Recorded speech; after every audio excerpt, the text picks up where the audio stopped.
咁大家仲記得嘅就係話上一集我同大家講到，當艾加基斯見到呢個靈光之後點樣咧？咁今集我就同大家繼續講喺發生喺身上嘅事啦。咁當佢見到呢個靈光之後咧，佢第一時間所做嘅嘢就係咩咧？就係即刻走翻屋企啦。因為以一個細路仔嚟講咧，見到事情咧當然係驚啦。咁佢翻去之後話俾佢媽媽聽，哇！頭先見到嚿光會同佢講嘢喎，咁樣話佢媽媽係咩事啊？係咪自己有幻覺啊？或者自己有病啊？咁樣。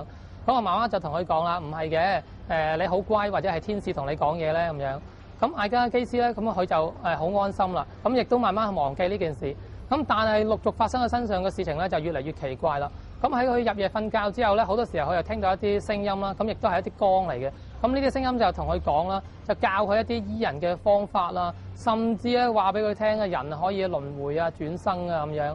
咁佢就開始有啲疑問啦，亦都有啲困擾。因為點解咧？喺佢西方嘅宗教嚟講咧，呢樣嘢係有一啲矛盾嘅。咁所以佢就從來都唔同人哋講關於呢一件事嘅。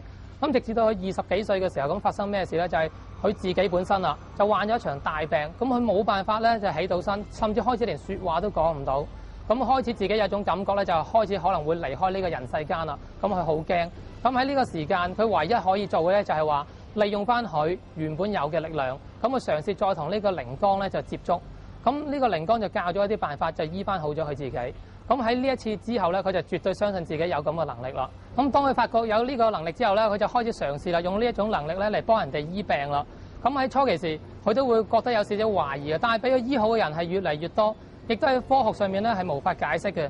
咁佢就嘗試啦，用另外一種方法啦，就係話用以靈光溝通先，然後慢慢咧就開啲藥方出嚟。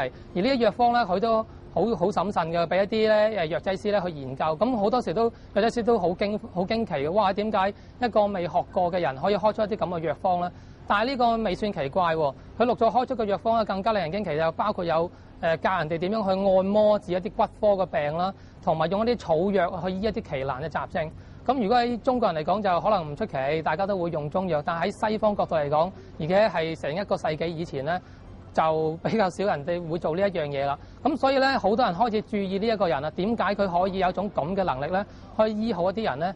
咁甚至佢又作出一啲預言，喺過一世紀裏面咧，佢係預言咗好多嘅國家嘅大事，咁亦都係一一咁樣實現咗嘅。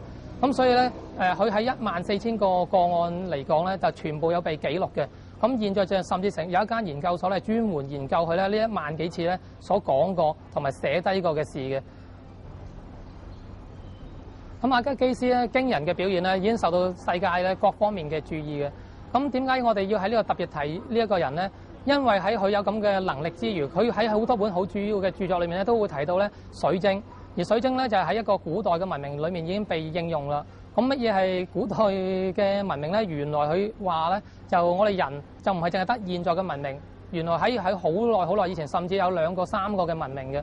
咁喺呢啲文明嘅時代裏面咧，裏面嘅人係好識得運用呢個水晶嘅。佢哋甚至用佢嚟發電啦、治病啦，或者係愛嚟甚至能量嘅傳送啊，或者係記憶嘅儲藏啊咁樣嘅。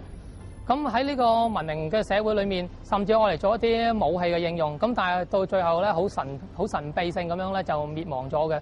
咁佢就會提翻啦，話俾我哋聽啦，點樣應用水晶，譬如我作出一種治療。因為佢最主要咧就係希望我哋醫一啲病人嘅。咁所以世界各方面嘅人都好注重啦。啊，原來水晶除咗呢個工業嘅應用咧，原來仲可以應用喺一個治療上面嘅。